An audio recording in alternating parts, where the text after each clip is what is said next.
अस्सलामुअलैकुम नाज़रीन, ए to Zee news में खुशामदीद और मैं हूं ईमान फातिमा। नजर डालते हैं आज के इलाकाई और इंटरनेशनल खबरों पर। खबरदार शोरकोट से, जहां पर हमारे ब्यूरो चीफ साजिद शेख की रिपोर्ट के मुताबिक डीपीओ झंग मलिक तारिक महबूब का मुहर्रमुल हराम के हवाले से शोरकोट का दौरा।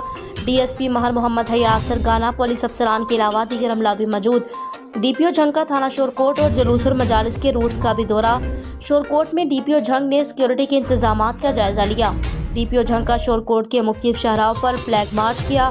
फ्लैग मार्च तहसील चौक, मेन रोड, बाईपास और कैंट रोड तक किया गया।